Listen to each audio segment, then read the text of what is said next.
The first casualty of war is the truth.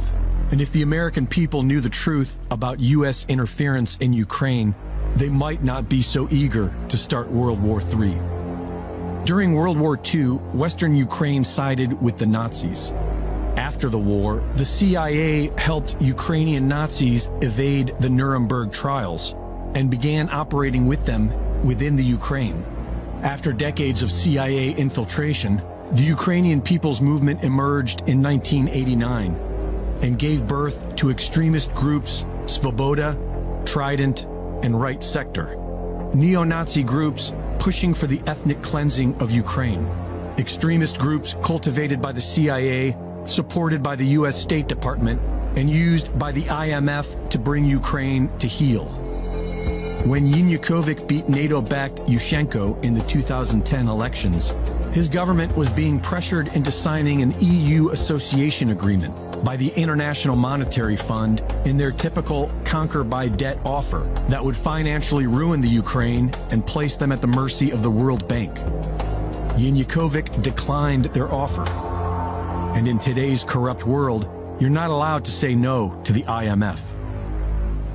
Funded by Western NGOs associated with George Soros and the CIA, a highly organized color revolution was immediately deployed against Yanukovych.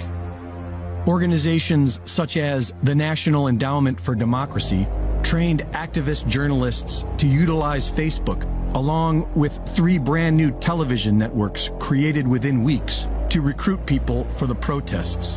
This Western-run media campaign was a huge success. The turnout was massive. The CIA has been orchestrating revolutions their entire career, and the first step to their simple formula is to convince people to take to the streets in peaceful protest. They then use agitators to goad the police into violence, and state-run media to ignite the crowd with emotionally charged reports of sacred victims. On November 30th, 2013, the Ukrainian Chief of Staff, associated closely with the U.S. State Department, ordered the streets to be cleared of protesters for the erection of the annual Christmas tree. When the police arrived, they were met by a highly aggressive and well-organized faction of Ukraine's Right Sector, who provoked the police into a violent reaction against peaceful protesters, which is all the Western intelligence media reported on. Predictably, this resulted in more unrest and violence, which was further fueled by U.S. Senator John McCain's support of the protests. Leaked phone calls reveal that the U.S. State Department was orchestrating this coup d'etat from within the U.S. Embassy, with support from Vice President Joe Biden.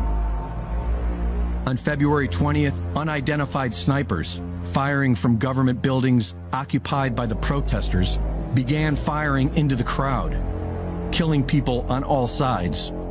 Yanukovych's home and offices were taken by armed mobs, and a new government was put into place with a neo-Nazi element that went on to accept the IMF's spurious loan offer and began murdering the Russian-speaking population of Ukraine in Donbass.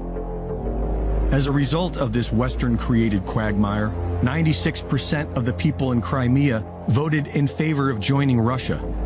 And while the nation celebrated, Western media reported that they were invaded by Russia. Their proof? A Russian military presence which has existed there since 1804. Supporting a criminal war against Russia does not make you a patriot. It makes you a useful idiot of the globalist banking cartel, the very same entities waging war on all of humanity with vaccine passports and experimental jabs. A righteous patriot would call out his government for war crimes. And through fraud and deceit, the United States government has been the world's biggest purveyor of war crimes for decades, all in the name of spreading McDonald's, genetically modified foods, and sexual perversions worldwide.